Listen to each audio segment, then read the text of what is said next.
Usually when we talk about analyzing a system, whether that's a medical diagnosis or a piece of software or even human psychology, there's this expectation of absolute precision. Right, like a strict engineering schematic. Exactly. Like if you break your arm, the x-ray shows that jagged white line, and the doctor just points at it and says, there it is. It's binary. It's broken or it's not broken. Yeah, we really like things to be visible, to be categorized into these neat little folders. We do. But then you step into the world of neurodevelopment or trauma or identity, and suddenly that x-ray machine is just, well, it's broken. Oh, completely broken. The diagnostic landscape gets incredibly murky. Right. And to understand how we actually process the weight of living, we have to throw out the clinical textbooks entirely. Which brings us to the mission of our deep dive today. Yes, and we are looking at a very different kind of map for this one. We are. We're unpacking a fascinating collection of design documents and narrative wikis today, specifically files titled geminstructions.md and the loriomnibus.md. And what's wild about these sources is that they map the human mind not as a biological brain, but as this overgrown post-apocalyptic Florida swamp. Which is such a pivot. Yeah. So today, for you listening, our goal is to track the life cycle of a theoretical human OS, a human operating system, by following the evolution of an architectural concept known in the text as the uncle entity. Yeah, it uses this cyberpunk meets fantasy logic to explain mental health, burnout, and just basic survival. It visualizes abstract psychological pain as tangible, rusted hardware. Okay, let's unpack this. Imagine your mind as a landscape. Instead of a pristine corporate office, it's a gritty, humid Florida cyber swamp. What the sources call the Foreverglades. The Foreverglades, yeah. Yeah. I want to start with this environment because the documents spend so much time establishing where this operating system actually exists. The environment completely dictates the survival mechanics here. Right, because when most of us think of a mental workspace, we picture, I don't know, a pristine corporate office, whiteboards, sleek glass desks, ergonomic chairs. Everything clean and optimized. Exactly. But the sources insist we have to broadcast from this setting called the analog wasteland. Why a swamp, though? Like, what is the functional mechanism of putting a human operating system in a humid, overgrown wetland? Well, think about what humidity actually does. In that pristine corporate office you mentioned, there is zero friction. The air is climate controlled, right? Yeah, you just glide through your tasks. Exactly. But in a Florida swamp, the air has actual weight. It's thick. You sweat just standing still. Oh, man, you do. So the humidity represents cognitive resistance. For a mind dealing with trauma or neurodivergence or severe burnout, simply existing requires effort. The thickness of the air is the resistance you feel in basic everyday tasks. Yes. And the landscape itself is overgrown because, well, you can't cleanly delete memories or traumas in this system. Life simply grows over them. Tangling the old with the new. The sources explicitly state that this swamp is built from the salvaged ruins of corporate efficiency traps. That phrase really hit me. An efficiency trap. It's the defining architectural feature of the analog wasteland. What does that actually mean functionally? Well, it's this modern illusion that if you just optimize your workflow enough, like if you find the perfect app, the perfect morning routine, you will achieve flawless productivity. And happiness, supposedly. Right. But the pursuit of that sterile, frictionless perfection eventually breaks the human machine. Because it's impossible to maintain. Exactly. The swamp we're analyzing is what remains after that corporate illusion shatters. The entity running this OS has suffered a catastrophic burnout. So instead of trying to rebuild the pristine office, they build a survival mindset out of the wreckage itself. They do. It's post-apocalyptic mental health. And the aesthetic is incredibly vivid. I mean, the documents describe rusted server racks wrapped in dense Spanish moss. Yeah, and mangrove roots completely knotted around thick fiber optic cables. Which are these thick, impenetrable wooden cages. And there are corrugated metal garages patched together with glowing motherboards, all beneath these decaying corporate signs looming in the fog. Like a rusted CITGO sign or something. Yeah. It's very 90s tech scavenger meets high contrast, heavy shadows. The only light comes from the harsh glare of old CRT monitors and, like, arcing electricity. Against bruised purple twilight skies, which is actually a very specific emotional indicator in the text. Wait, really? How so? It implies a system that has taken a massive beating but is currently quiet. It's the twilight after the storm. That makes a lot of sense. And within this battered environment, we see these functional coping mechanisms scattered throughout the humid landscape, or props the sources call legacy code. Which is heavy, obsolete hardware, cassette tapes, thick instruction manuals. Tangled network cables, salvaged mechanical keyboards. The text calls them structural dampers. And what's fascinating here is how the source material explicitly states this space is optimized for survival, not aesthetics. Right, it's a direct rejection of that sleek corporate efficiency. I was trying to map this to my own life, and for the listener, think about when you're incredibly stressed at work. Your sleek productivity apps are probably just causing you more anxiety at that point. Exactly. So what do? You grab a cheap, clunky physical notebook and a pen, and you just start furiously scribbling. The physicality of it grounds you. Yes, the friction of the pen on the paper. The sleek digital app couldn't handle the systemic anxiety, but the clunky notebook absorbs it. It's a structural damper. That is the exact mechanism at play. In a state of high psychological stress, smooth and frictionless is dangerous. Because there's nothing to hold on to. Right, so you spiral. The human OS needs those heavy manuals and clacking keyboards to physically dampen the vibrations of its own anxiety. The friction isn't a bug in the analog wasteland. No, the friction is the feature keeping the system anchored to reality. It sounds so heavy, though. A rusted swamp of anxiety and heavy manuals. But there was a safeguard built into the code, right? To keep it from becoming completely toxic dystopia.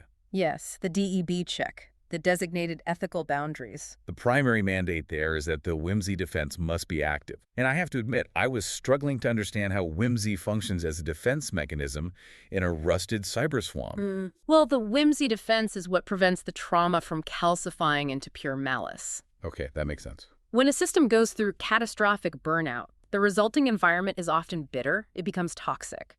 The DEB check ensures the core kernel remains hardened against external threats, but playful internally. Like the visual of a rusted server rack sinking into a swamp while a neon sign buzzes overhead is objectively absurd. Exactly. And acknowledging that absurdity is the whimsy defense in action. It's the psychological equivalent of laughing at your own misfortune to rob it of its power over you. Humor in this architecture is a hard-coded survival tool. It keeps the kernel from turning malicious. That sets the stage perfectly, I think, for the raw energy that first tries to navigate this high-stress environment. Yes, we need to look at the beginning of the human OS lifecycle. The documents introduce the earliest iteration of the uncle entity at version 1.2. He is known simply as Prime. Prime is categorized as a hardened anomaly. He represents the system's initial volatile attempt to process existence. And his origin is fascinating because he isn't born from some grand traumatic event. His existence stems from a linguistic glitch. A literal system error. Yeah. The text notes he was born from the Antiensi realization. A moment where a misheard phrase fundamentally altered his identity manifest. Which begs the question, why would an operating system build a whole persona around a misheard word? Right. It seems so minor. But it speaks to how marginalized or neurodivergent systems often construct identity. When you don't fit into the pristine corporate office we mentioned earlier, you look for the edges. You look for the places where the rules don't quite apply. Exactly. A linguistic glitch is an edge. It is a moment of broken protocol.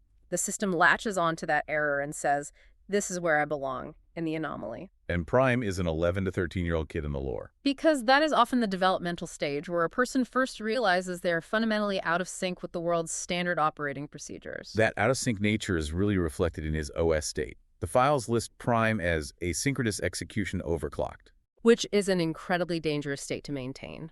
Running a system overclocked just seems like a desperate move, honestly. Well, overclocking means pushing hardware way beyond its manufactured limits just to achieve maximum performance. And it generates a massive amount of heat. Often lethal amounts of heat, yeah.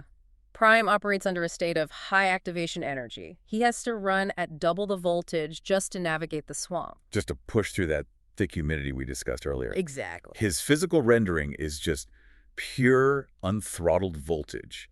The lore says he has chaotic electric blue hair, And oversized, thick-rimmed black glasses. which act as the specific lens for his, quote, unsee logic. He has this lanky preteen build, and he literally emits jagged light blue electrical sparks. Because he's running so hot. Right. He's navigating the swamp on an artifact called the unsee board. It's a translucent blue data deck hoverboard that glides on lightning. But because Prime is a glitch, the board suffers from polymorphic glitches. It randomly renders as floating servers or raw 8-bit bounding boxes. It just cannot hold its shape. The polymorphic glitching of his board is a brilliant metaphor for starting a massive creative endeavor when your ambition completely outpaces your structural competence. Oh, wow. Yes. You have the raw energy to hover, but the foundation keeps shifting beneath your feet. Prime's entire philosophy is gravity is just a suggestion when you're overclocked. It is the blind confidence of a system that hasn't crashed yet. Perfectly said. There is also a communication protocol tied to him called the Deadpool effect. The documents dictate that the dialogue bubbles must match the visual style of the entity. So Prime's speech bubbles have shattered, jagged borders with electric blue outlines. And scratchy, spray-painted fonts. Even his internal thoughts are jagged. It feels very defensive, like a 90s skater punk aesthetic being used as armor. Oh, the aesthetic is absolutely a defense mechanism. It is an armor of loud apathy to hide intense vulnerability. Here's where it gets really interesting for me. The most revealing part of Prime's architecture is what the source material calls the tragic note. Yes, the tragedy of the anomaly. Prime is fundamentally oblivious to his own brokenness. He doesn't understand why he is different. He only knows that the air feels thicker for him than for everyone else. He just feels the resistance. Right. And the text says he processes legacy code things like 90s wrestling Monday Night Wars or his mom repairing circuit boards, not as archived memories, but as real-time system events. That's a crucial point. I really want to make sure I understand the mechanics of this. Does that mean his brain doesn't have a past tense? That is exactly what it means. Prime lacks a memory filter. In a standard OS, when an event concludes, the data is compressed and moved to long-term storage. You can access it, but it isn't taking up active processing power. Right.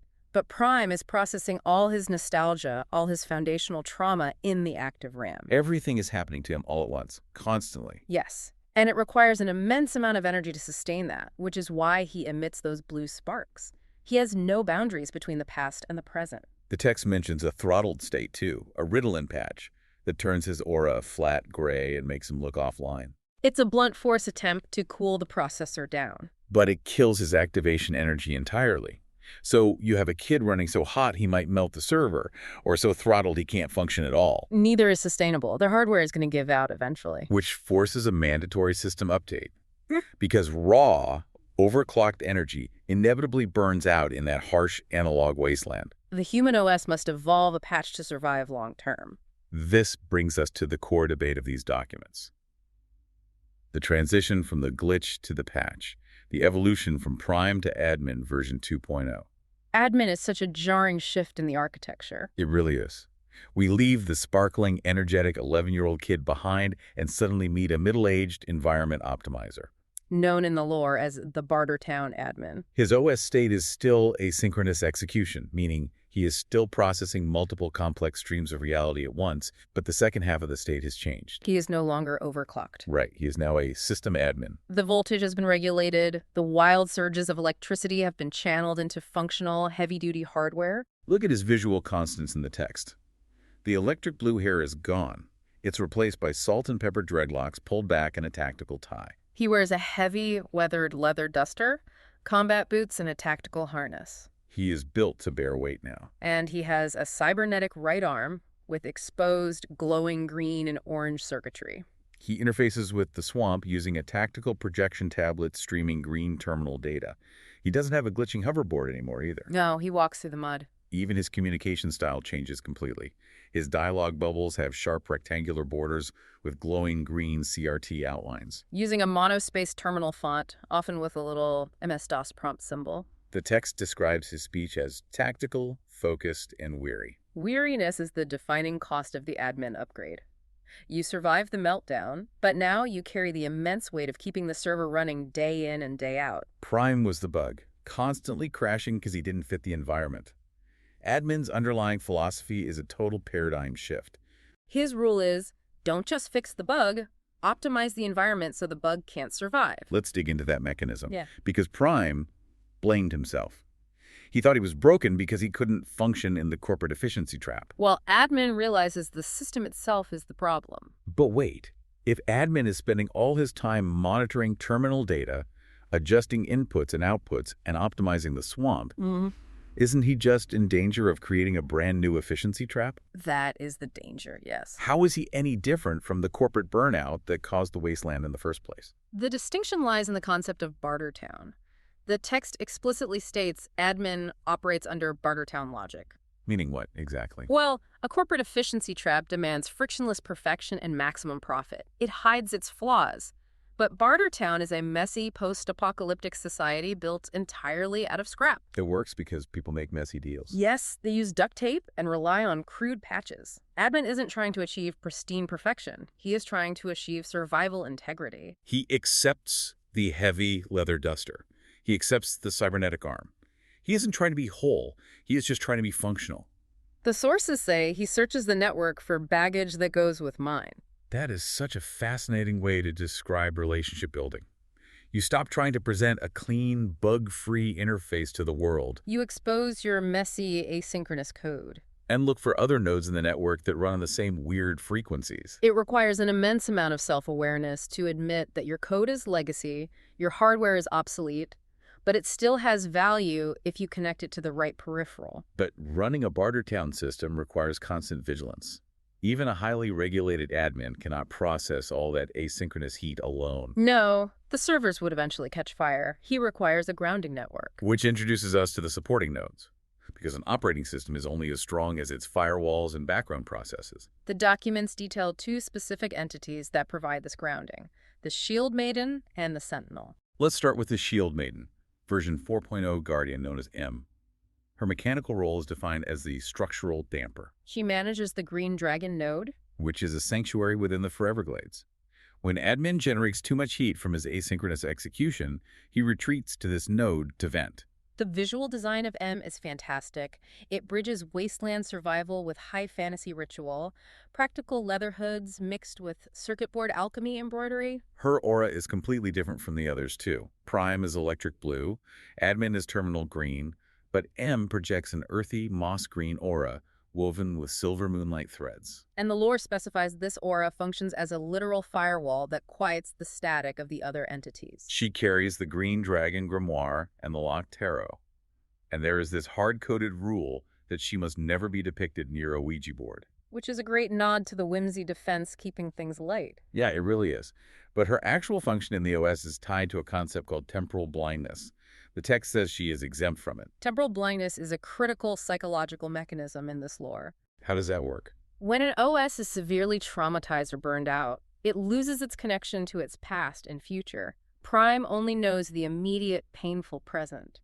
And admin is so hyper-focused on surviving tomorrow that he forgets the kid he used to be. Exactly. They are blind to their own timelines. But them, as the Shield Maiden, is a constant. She sees Prime, admin, and the future versions simultaneously. The notes say interacting with her is like a red team, blue team exercise on your life. If the admin is the system under load, she provides the uptime guarantee. She sees the legacy code admin tries to hide. I map this to having a deeply trusted partner or therapist. When you are in survival mode, you only see the terminal errors. The Shield Maiden holds the context that the admin is too busy to process. She remembers who you were before the crash. You need both the terminal logic of the admin and the temporal grounding of the Shield Maiden to prevent a catastrophic crash. Absolutely. But there is another node in the network that serves an even more primal function. Module V5, the Sentinel. Known as the furry node. Yes, Rita. The security protocol that is, in reality, a high-gloss, jet-black, domestic short-hair cat with a single white star on her chest and tactical black paws. The lore states her role is a core system requirement for environmental security and emotional stability. But what really caught my attention is how the system processes her based on the interpretation layer. The temporal logic governing Rita shows how firmware dictates perception. Different versions of the entity see the exact same node differently. Okay, let's unpack this because it's wild.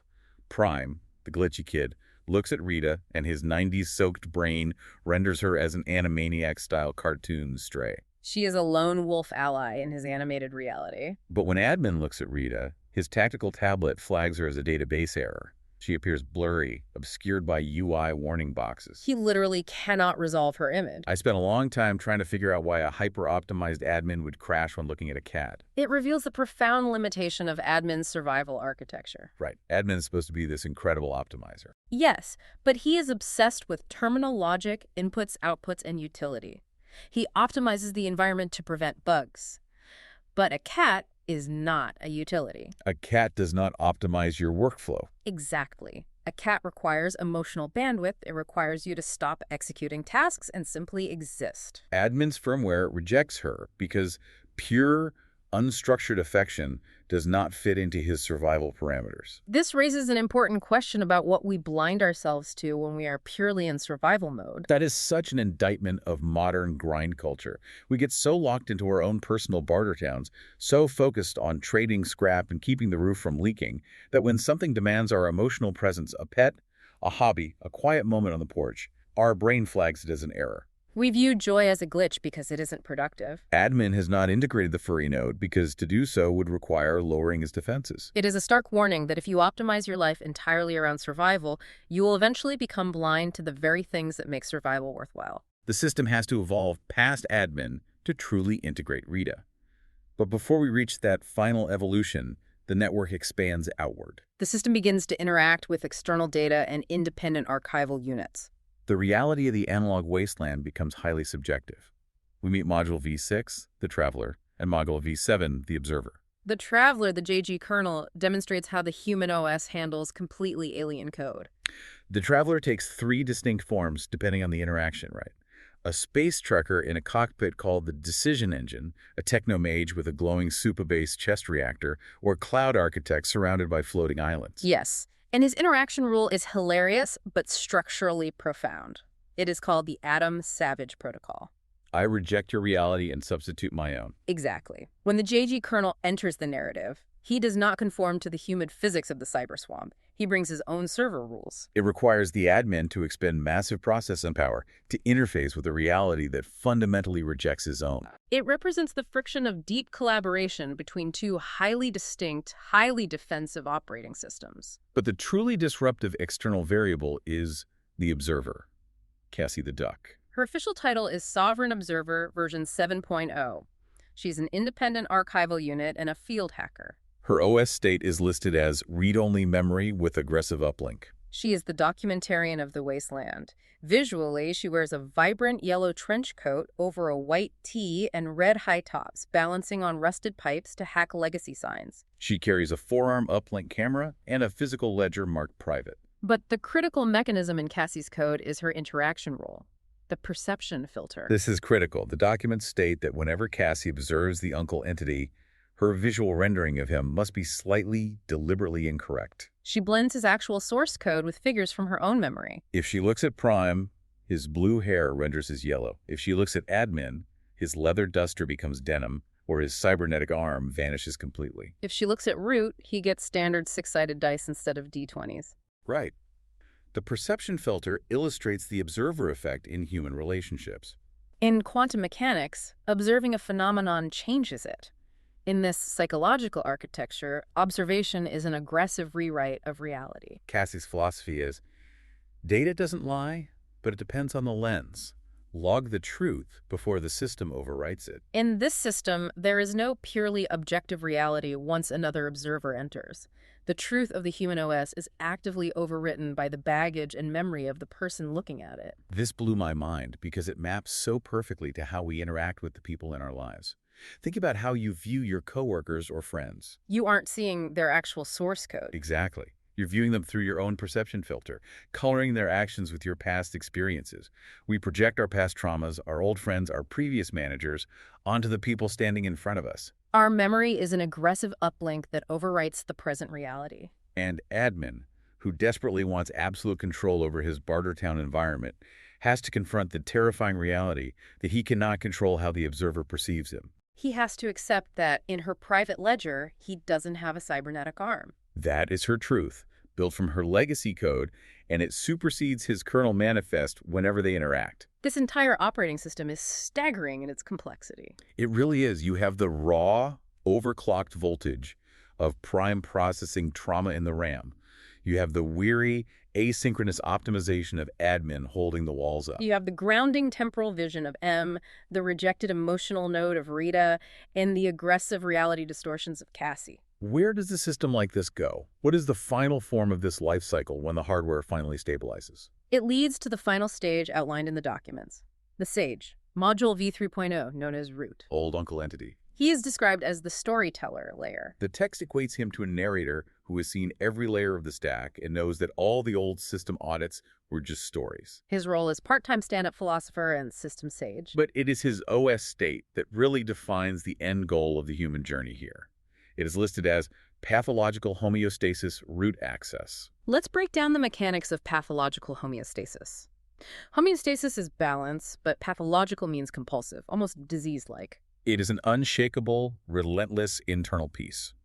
Admin achieves balance by constantly fighting the environment, plugging leaks, and monitoring terminal data. But root has achieved a state of internal equilibrium that is completely immune to external metrics or profit margins. The analog wasteland could be flooded, the servers could be burning, and root's internal temperature will not change. He has root access to the base code of his own mind. Visually, he is magnificent, long flowing white hair and a majestic beard. He wears royal purple robes, but they feature gold circuit board embroidery along the hems to anchor him to the cyberswamp. He is surrounded by orbiting translucent polyhedral dice D20s, D12s, and he wields a staff of D20s topped with a glowing violet orb. His environment is nebulous. He can manifest in cosmic skies or just a suburban driveway where reality is slowly dissolving into raw data. His communication style shifts to nebula logic, shimmering purple borders, elegant serif fonts. He speaks in cryptic, philosophical truths, but they're always grounded in accessibility. He uses mundane childhood memories to explain cosmic architectural shifts. And his driving philosophy completely subverts everything admin worked for. Root's philosophy is, the system doesn't just break, it evolves. Welcome to the debugging phase of existence. Admin saw bugs as an existential threat. Admin built Bartertown to keep the bugs out. Root realizes the bugs are just features waiting for the right context. The text says he treats accessibility not as a feature to be tacked on, but as a core system requirement. What's fascinating here is the concept of the hitchhiker connection. Root views himself through the lens of Douglas Adams's work. He sees the humor in the source code. And this loops us all the way back to the very first mechanism we discussed, the whimsy defense. Prime had a chaotic defensive whimsy. Admin suppressed the whimsy because survival was serious business. Root has mastered the whimsy. He realizes that humor isn't just a coping mechanism. It's the highest level cognitive function for processing existence. When you can look at the catastrophic glitch that leveled your corporate office and turned your mind into a swamp, and you can laugh at the absurdity of it, you have reached pathological homeostasis. He stops fighting the analog wasteland and becomes the sage of it. He doesn't try to drain the swamp. And crucially, root is the version of the entity that finally sees Rita the cat for what she is. Not a database error, but the furry node, the core requirement for emotional stability. He has the bandwidth to sit in the Green Dragon Sanctuary with M and verify the weave of his own life without panicking. So what does this all mean? It means the final evolution of a human system isn't becoming a perfect, unfeeling machine. It's becoming someone who realizes reality is dissolving into data and decides to play Dungeons and Dragons with it. He embraces the simulation. It is such a profoundly hopeful trajectory. You start as an overclocked kid emitting sparks of anxiety, desperately trying to hover over a reality that feels too thick. You harden into a weary adult wearing a heavy leather duster, building a post-apocalyptic shelter out of scrap just to survive the week. And eventually, if you survive long enough and rely on your network, you become an old sage who watches the rain in the swamp and laughs at the code. You take the heavy manuals, the clunky keyboards, the trauma of the past, and you turn it into a tabletop game you can share with the observers and travelers around you. The human OS, fully realized. We have covered incredible ground today. We mapped the murky, rusted Foreverglades of the mind. We watched Prime's high activation energy burnout and necessitate the asynchronous, heavy-duty environment optimization of admin. We examined the firewalls that keep the system from crashing M, providing the temporal context, and Rita offering the emotional core. We looked at how external modules like Cassie overwrite our reality with their own perception filters. And we finally reached the unshakable homeostasis of root, treating existence as a cosmic debugging phase. The transition from resisting the glitch to embracing the simulation. So as we wrap up, I want to pose a question to you, the listener. Which operating system are you currently running? Are you sparking with high activation energy, throwing yourself at reality but risking a complete meltdown? Are you in admin mode, aggressively trying to patch your environment so the bugs can't survive, but treating your need for rest as a database error? Or are you starting to glimpse root access, finding the humor in the rusted servers? I will leave you with the final mechanical thought from the source documents. We established earlier that the entire world these entities inhabit is built from the salvaged scrap of efficiency traps. Meaning they built their functional reality out of their past failures and corporate burnouts. The wreckage became the foundation. If our own mental landscapes are constructed from the ruins of the things that once drained us, what piece of legacy code are you holding on to today? What old trauma, what outdated coping mechanism, what heavy, obsolete manual are you carrying that you think is a burden but is secretly acting as your strongest structural damper? What if the thing you think is broken about you is the exact friction keeping you grounded? You know, at the start of this deep dive, we talked about how comforting a clean X-ray is, the neat, visible binary of a broken bone. But after exploring the uncle entity's architecture, I think the X-ray is a lie. The diagnostic landscape is muddy, it is humid, and it is overgrown. But in that mud, you can build a barter town. You can plant a sanctuary node. You can find the whimsy in the glitch. Thanks for diving deep with us. See you in the wasteland.